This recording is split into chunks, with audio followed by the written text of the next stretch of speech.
My parents worshipped my perfect sibling and threw me out for hiding forbidden items without letting me explain. Decades later, they expected me to fund their lives. Be me. Didn't want to share this story online, but hey, anonymous internet therapy is cheaper than the real thing. About to tell how I became the family ghost. Got completely betrayed by my own sister. Eventually went nuclear on the people who were supposed to love me. So here goes. Growing up, I ranked below the family dog in our household hierarchy. When my miracle sister Maya arrived after several miscarriages, my life became a masterclass in being invisible. My stoic dad cried when they brought her home, while Mom whispered our rainbow after the storm, like she'd won the lottery. School sucked for me. Possible dyslexia that my parents dismissed as laziness, while I struggled with C's and D's. My sister was treated like a child prodigy. "Why can't you be more like your sister?" became their mantra. The favoritism was blatant. I slept in the moldy basement, while Maya got the master bedroom. My used PlayStation came with strict time limits, while she got a new gaming laptop.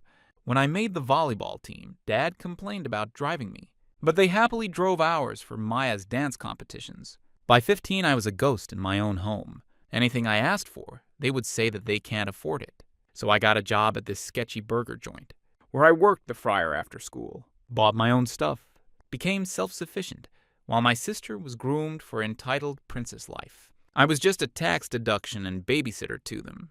I got used to it, but it hurt deep inside. But then things got interesting at the house. I started noticing something was off with Maya. She'd started high school that fall, and something about her had changed faster than my dad's attitude when someone mentions taxes. She was sneaking out, coming home with glassy eyes, smelling like cigarettes, and worse, I found a baggie of pills in our shared bathroom, tucked behind the tampons. Genius hiding spot, right? Like either of us is ever going to voluntarily dig around back there. When I confronted her, she just laughed it off. "Chill, Lily, they're just Adderall. Everyone takes them for tests." But I knew it wasn't just Adderall. I'd seen enough PSAs to recognize Oxy when I saw it. I was 18 then, a senior counting down the days until graduation, until I could finally escape this hellhole. And Maya was 17. "Maya, this stuff is serious. Where are you even getting these?"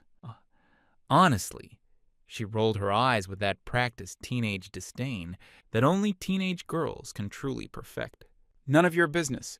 Just because your life is boring as a History Channel documentary doesn't mean mine has to be," she'd say. I tried talking to Mom about it one night while she was folding laundry. "I'm worried about Maya. I think she might be using drugs." Mom didn't even look up from the basket. "Don't be ridiculous, Lily. Maya knows better than that." "Mom, I found pills in her stuff." That got her attention. She fixed me with this ice-cold stare that could freeze hell itself. "Were you snooping through your sister's things again?" "Honestly, Lily, this jealousy of yours has to stop. Maya's a good girl." I gave up trying after that. What was the point? In their eyes, Maya was a literal angel sent from heaven, and I was the family disappointment who'd probably end up on a true crime podcast someday.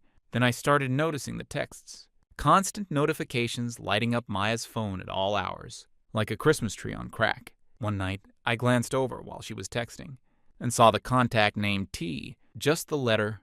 Classic move for someone with something to hide. A few times I caught glimpses of him picking her up a block from our house. Dude was way older, 32 at least. Scruffy beard that looked like something you'd find clogging a shower drain. Tattoos up his arms that screamed, "I make poor life choices." Driving a beat-up Mustang that made more noise than a dying whale. So I tried one more time with Maya, cornering her in our room after I'd seen her climbing back through the window at 2 a.m., like a drunk cat burglar. "That guy is bad news, Maya. He's way too old for you. He looks like the before picture in a rehab brochure." She smirked, pulling off her boots. "Tyler is different. He actually listens to me. He thinks I'm special." "He's using you," I insisted. "Guys that age don't date high school girls unless there's something seriously wrong with them. It's like a silverback gorilla trying to date a chihuahua. It's just not right." Her face hardened. "You're just jealous because no one wants you." "Back off, Lily. It's not like you're my mom." No, I wasn't. And our actual dad was too busy planning Maya's sweet 17 extravaganza. to notice his perfect daughter was spiraling harder than a football thrown by a toddler. So I backed off, started working extra shifts at the burger place, saving every penny like I was preparing for the apocalypse, without even knowing I had a plan. Graduate in June, move out in July, never look back in August. I'd already applied to community colleges 3 hours away. I just needed to hold on a little longer without going full Joker. But life had other plans, because of course it freaking did. I still remember the date, March 15th. 3 weeks before graduation, I was up late studying for finals, determined to at least graduate with decent grades, so I could get the hell out of Dodge. Around 1 a.m., I heard the familiar creak of Maya's window opening in our shared bedroom. I kept my head down, pretending to be absorbed in my chemistry textbook, as she climbed in giggling. Must be hilarious sneaking back in wasted at 1 a.m. while I'm trying to actually graduate. Nothing screams comedy gold like molecular formulas. And being too drunk to work a window. Shit, she whispered, fumbling with the window like she was trying to solve a Rubik's Cube with oven mitts on. Something about her movements was off, clumsy, uncoordinated. You're high, I stated flatly, not looking up. So what if I am? She flopped onto her bed, still in her shoes. Tyler had the good stuff tonight. You should try living a little Lily. Your face is always stuck in those books, like they're going to magically teleport you out of here. I ignored her, turning a page in my chemistry textbook. 10 minutes later, she was out cold, still fully dressed, snoring like a chainsaw cutting through concrete. And then I don't know what woke me up. A sound maybe, or just that sixth sense you develop. In a house where you're never quite safe. It was 3:17 a.m. according to my alarm clock. Maya's bed was empty, the covers thrown back like someone had left in a hurry. Then I heard the voices downstairs, angry, urgent whispers that turned into full-blown shouting. Dad's midnight rage special was being served. Just what I needed at 3 a.m. Front row seats to another family meltdown. I crept to my door, cracking it open, to catch the latest episode of My Family's Messed Up playing live downstairs. Who was that man? My father's voice barely containing his rage, like a kindergarten teacher on the last day of school. I tiptoed to the top of the stairs. From there I could see them in the entryway. Dad in his bathrobe, face redder than a baboon's ass. Mom clutching her robe closed, eyes wide with shock, and Maya backed against the wall. I saw him, Maya. I saw him. Dad was shaking with fury. A grown man sneaking out of our house in the middle of the night. What the hell is going on? Maya's eyes darted around like a cornered animal looking for escape. Then inexplicably, they landed on the stairs, on me. Something changed in her expression. A calculation. A decision. She pointed up at me. Ask Lily. It's her friend. The silence sucked all the air from the room. 3 pairs of eyes snapped up to me on the stairs. Dad looked ready to explode. Mom's face frozen in shock. And Maya's eyes had that calculating look. Well, shit. Wasn't planning on being the midnight entertainment, but here we are. Totally screwed. What is she talking about, Lily? Mom's voice was dangerously quiet. I started. But Maya cut me off faster than a discount surgeon removing the wrong kidney. He's been letting him come over for months. Tyler, he's like 32 or something. I caught them doing drugs before. I was scared to tell you. My jaw dropped so far, I'm surprised it didn't hit the floor. What the actual hell, Maya, that's your boyfriend. But it was too late. The seed was planted. Dad stormed up the stairs, grabbing my arm so hard it left finger-shaped bruises that lasted for weeks. You bring a drug dealer into my house around your little sister? What? No, Dad, she's lying. I found these in her drawer. Maya interrupted, producing a small baggie of pills from her pocket. The same ones I'd confronted her about months ago. She'd been hiding them. Mom was crying now. That fake dramatic shit she pulled whenever she needed to make herself the center of attention. Classic Waterworks performance right on cue. How could you after everything we've done for you? Yeah, like what exactly? The bare minimum parenting trophy was definitely not coming her way. The absurdity of it all, being accused of my sister's crimes in my own home, left me speechless. I looked at Maya, silently begging her to tell the truth. She looked away, her face a perfect mask of fake innocence. That would make Wall Street jealous. I want you out, Dad said, his voice eerily calm now, like a serial killer selecting his next knife. I won't have this in my house. Dad, please. I couldn't hold my tears. Out, he roared, dragging me toward my room. Pack a bag, you have 5 minutes. And if I ever see that man around here again, I'm calling the police. Numb, I stuffed some clothes into my school backpack while they watched.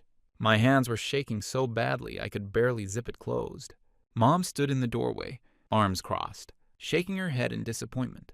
Like I just announced, I wanted to be a professional mime. I always knew you'd break my heart, Lily. I just never thought you'd do it like this. As Dad marched me to the front door, I caught one last glimpse of Maya standing small in the living room entryway. For just a second, I thought I saw regret flash across her face. Then nothing. Zero. Zip. Nada. Don't come back until you're clean, and that criminal is out of your life. Dad spat, shoving me onto the porch like I was radioactive waste. Who does this to his daughter? He didn't even give me a chance to talk. The door slammed behind me with the finality of a coffin lid closing. Just like that, I was erased from the family photo album. The first night was more brutal than those videos where dudes get hit in the nuts. April in Georgia still had a chill after dark, and all I had was a thin hoodie. I walked aimlessly until I found the park 2 miles from our house, curled up on a bench using my backpack as a pillow, and didn't sleep that night, only sobbed. In the gray morning light, I took inventory. 3 t-shirts, 1 pair of jeans, underwear, my school ID, $38.50 from my last burger shift, and my phone with 18% battery, no charger.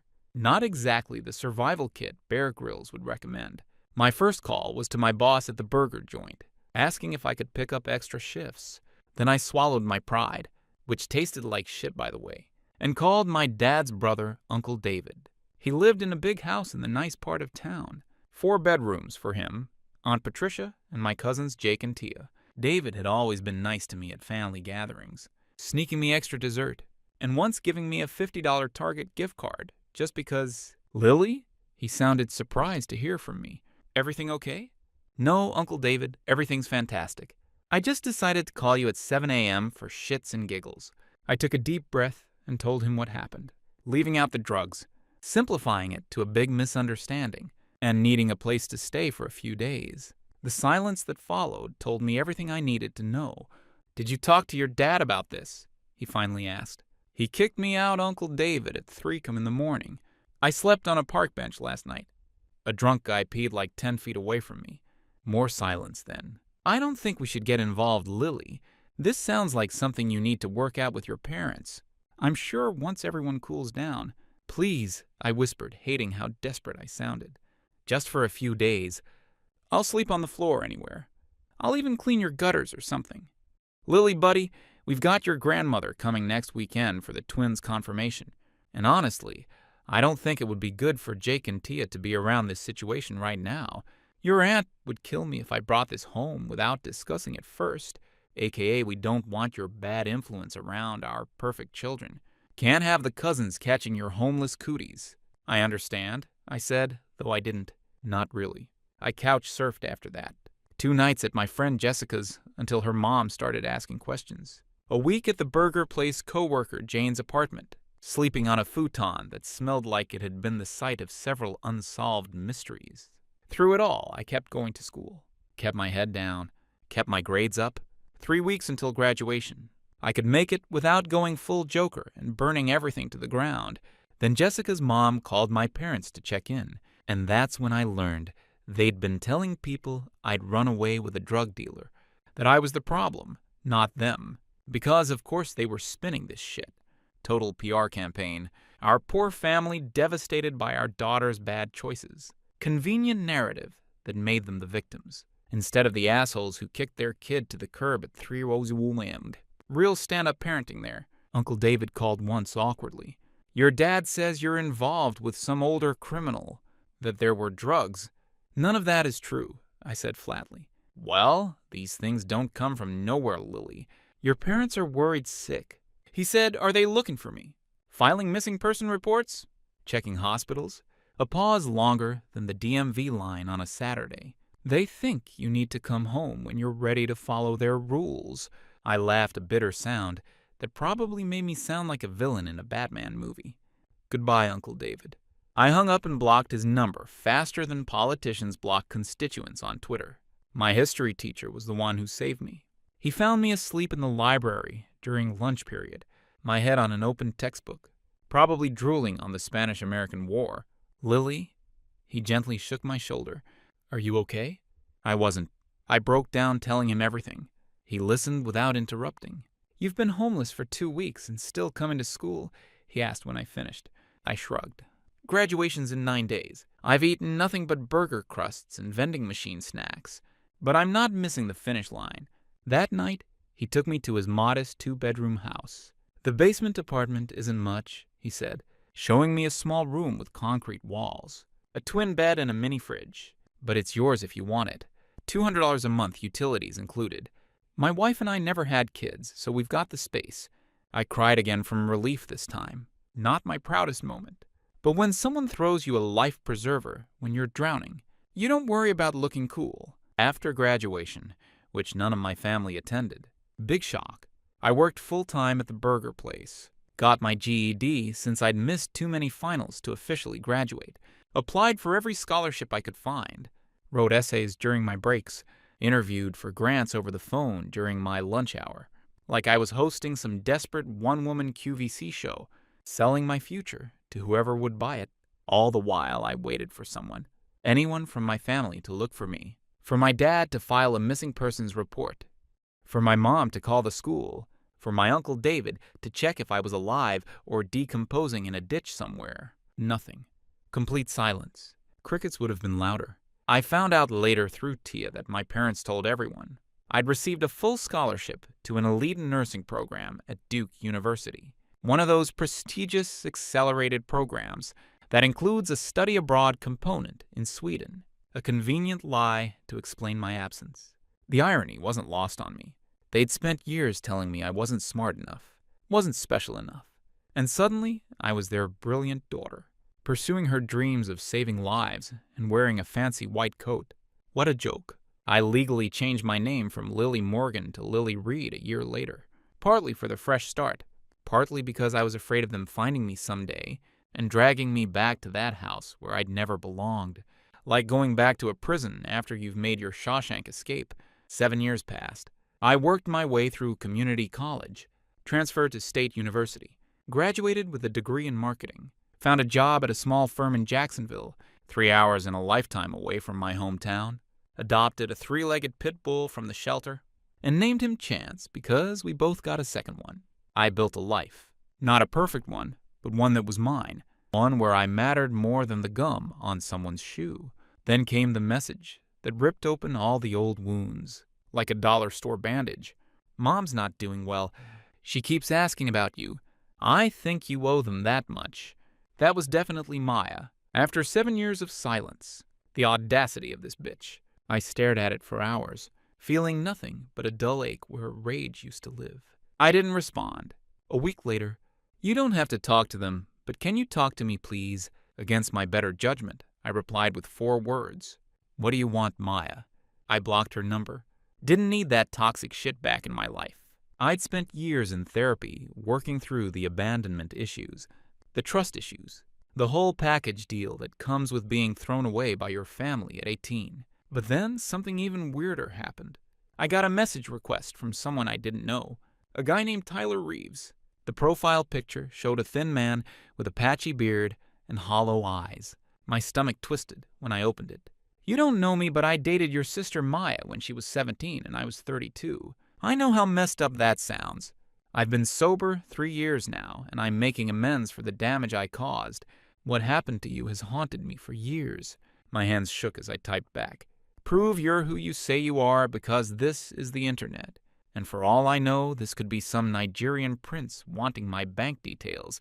The response came quickly. Screenshots of old text messages between him and Maya. Selfies of them together in his car, in what looked like a cheap motel room that probably charged by the hour. Details about their relationship that no stranger could know. "I was the guy your dad saw leaving that night." Maya panicked and blamed you. She said her parents would kill her if they found out about us, but they'd believe anything bad about you. I was high and scared of getting arrested for being with a minor, so I went along with it. We kept seeing each other for almost a year after you left. He explained how he'd eventually been arrested for dealing, how prison and getting clean had forced him to face the things he'd done. He'd found me through an old yearbook photo Maya had shown him. I know this doesn't fix anything, but you should know. You didn't deserve what happened. It was me. I was the piece of shit adult who should have known better. And Maya was the one who threw you under the bus to save herself. I sat in my apartment, staring at my phone until the screen went dark. 7 years of my life, my family, my home, my identity, all gone because my sister needed a scapegoat that night. I didn't respond to him, didn't even thank him for coming clean. What was the point? The damage was done, but now I had what I'd never expected to get. Proof, actual proof that I wasn't crazy, that I wasn't the bad guy in this story. After 3 days of sitting on this bomb, I made my decision. Time to go nuclear. I forwarded Tyler's messages to my parents and Uncle David, with no comment. Just the raw evidence of what had really happened that night. Then I blocked all their numbers and took a mental health day from work. Chance and I drove to a state park, hiked until my legs burned, sat by a lake far from cell service, while the bomb I dropped detonated behind us. I didn't care about their reactions, didn't want to hear their excuses or apologies. But truth has a way of spreading, especially in small towns. About a week later, I got a text from Jessica's younger sister, Sophie, who still lived in our hometown. Holy shit, Lily. The truth about what happened with you and Maya is all over town. Your dad had some kind of breakdown at church when the pastor asked about you. Your mom isn't showing her face anywhere. And Maya, she's basically a pariah now. I didn't ask for details. Didn't want them, but Sophie kept me updated anyway. Word had spread through their church community, their friends, the small town where everyone had believed the lie about my nursing scholarship.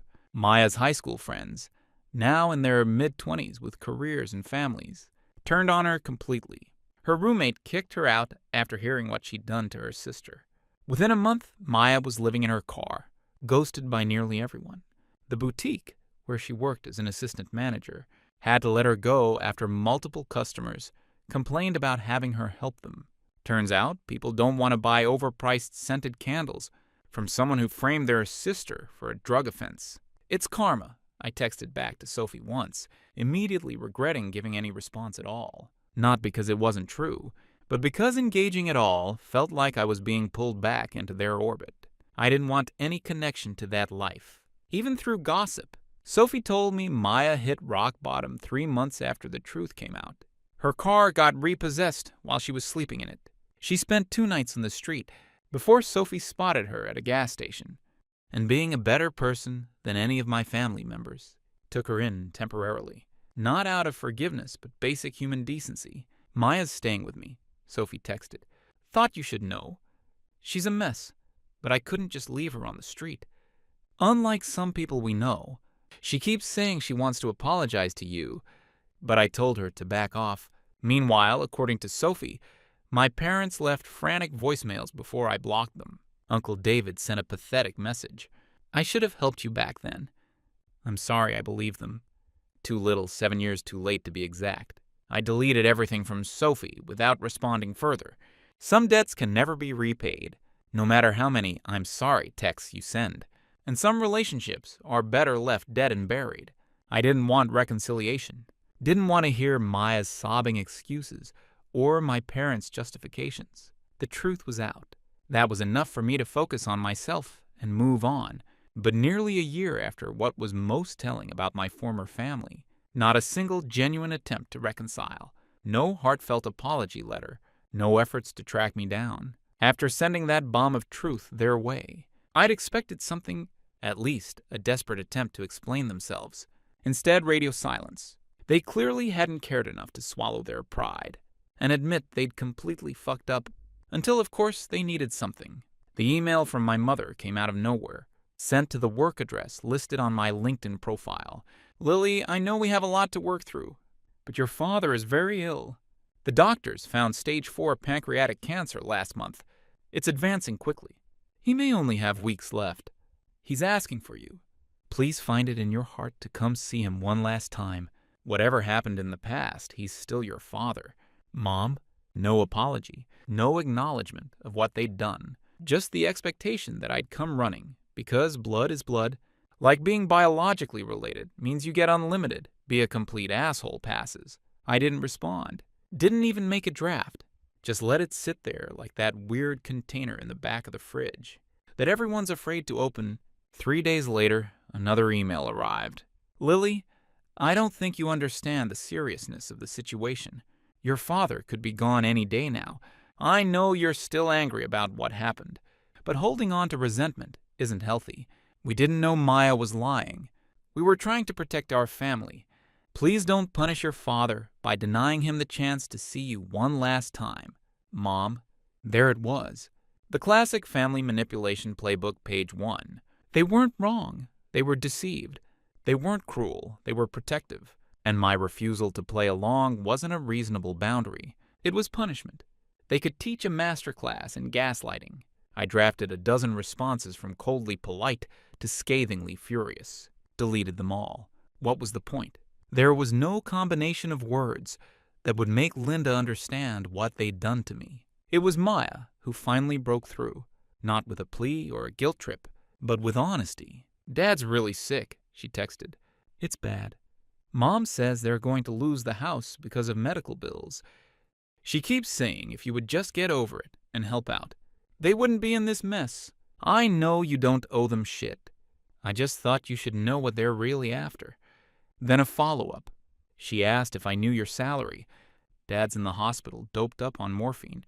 And she's asking about your 401k, just so you know exactly who they still are. I wasn't surprised. Of course, this wasn't about reconciliation or regret. It was about utility, what I could do for them, not who I was to them. It had always been that way. I was the family ATM they'd forgotten the PIN to, and now they were desperately trying different combinations. The next day, a formal-looking envelope arrived at my apartment, addressed in my mother's distinctive handwriting. Inside was a letter on cream stationery, my father's shaky signature at the bottom. Lily, I understand you're still harboring ill feelings about the past, but as I face the end of my life, I've been reflecting on what matters most. Family. I know we weren't perfect parents, but we gave you everything we could. Food, shelter, education, all the necessities. We're in a difficult position now with these medical expenses mounting. Your mother will be left with significant debt after I'm gone. As my daughter, I'm asking you to help shoulder this burden. It would bring me peace in my final days to know your mother will be taken care of. Your father, Robert. No, I'm sorry for throwing you out at 18. No, I'm sorry for believing Maya over you. No, I'm sorry for never looking for you. Just entitlement dressed up as fatherly concern, like putting a bow tie on a turd and calling it formal wear. That night, I composed a brief email while drinking coffee and watching Chance chase his tail. I will not be visiting or providing financial assistance. I learned to survive without parents at 18. I'm sure you'll figure it out too. Lily Reed. I sent it, then blocked the email address. Faster than an ex on social media after a bad breakup. 2 days later, Uncle David showed up at my apartment, like a door-to-door salesman nobody asked for.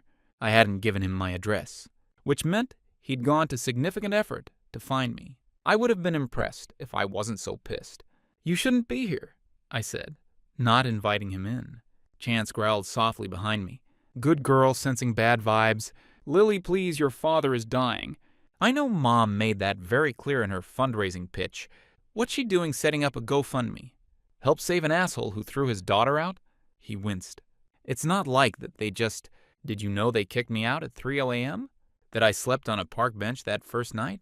That I called you begging for help and you turned me away? Because, God forbid, your perfect kids might learn that life isn't always fair. He looked embarrassed. I thought they were telling the truth. I thought you were mixed up with drugs and that older man. And you never once questioned why they didn't file a missing persons report. Why they told everyone I was at some fictional nursing program abroad. Why no one had heard from me in 7 years. We should have, I know that now. He ran a hand through his graying hair. But your dad is still your dad, Lily. Whatever his mistakes, I laughed a hollow sound that made Chance tilt her head in confusion. Number 1, Dad protects his kid. A dad gives his kid the benefit of the doubt. A dad looks for his kid when she goes missing. Robert did none of those things. He's just a man who contributed DNA. A sperm donor with a mortgage. He's asking for you. He's asking for my money, I corrected. And the answer is no. I don't know if you've noticed, but dying doesn't automatically make someone a good person. Hitler died too, but we don't send him birthday cards. I closed the door gently but firmly in his face, resisting the urge to slam it like a teenager. Chance patted over and licked my hand. A better family member than any of my blood relatives had ever been. The next day, I got a text from an unknown number. Maya using a friend's phone. Dad died an hour ago. Thought you should know. I stared at the message for a long time, waiting for grief or guilt or something to hit me. All I felt was a strange, quiet relief, like the final thread connecting me to my old life had been severed. I was finally free. I didn't attend the funeral, didn't send flowers, didn't call my mother, didn't share any sappy R.I.P. Dad posts on social media. I ordered pizza, watched a movie, and took Chance for an extra long walk. Just a normal day, because that's all his death meant to me. Nothing special. 3 weeks later, I got a letter from a law firm representing my mother, demanding I contribute to my father's outstanding medical bills. As his surviving heir, I forwarded it to my company's legal department, who sent back a tersely worded response that basically translated to fuck off or we'll bury you in restraining orders, faster than you can say estranged. The last I heard about my former family came 6 months later, through a text from Sophie. My mother had been forced to sell the house and move into a small apartment, where she complained constantly about the neighbors' cooking smells. Maya had moved to Orlando, working double shifts at a casino, dealing cards to drunk businessmen who hit on her, while losing their paychecks. Neither was doing particularly well, but they were surviving, just like I had at 18, with nothing but a backpack, and the determination to prove them all wrong. I deleted the message without responding, and took Chance for a walk. Some families aren't worth fixing. Some bridges should stay burned. Some debts can never be repaid. I've got my own life now. A good job, a cool apartment, an awesome 3-legged dog that's more loyal than my entire bloodline put together, and a partner who actually gives a shit about me. I've made my own family of people who choose to love me, not people who are obligated to by DNA. And honestly, the ultimate revenge isn't setting fire to their lives. Though watching karma do that was pretty satisfying. The ultimate power move is walking away and never looking back. Building a life so good they can see what they missed out on, but never letting them be part of it. Sometimes the best revenge is just living well and letting others rot in the mess they created. And if there's a lesson in all this shit, family isn't about blood. It's about who gives a damn when you're sleeping on a park bench. Remember that before you throw someone away, because some people, when you throw them away, don't come crawling back. We just keep walking.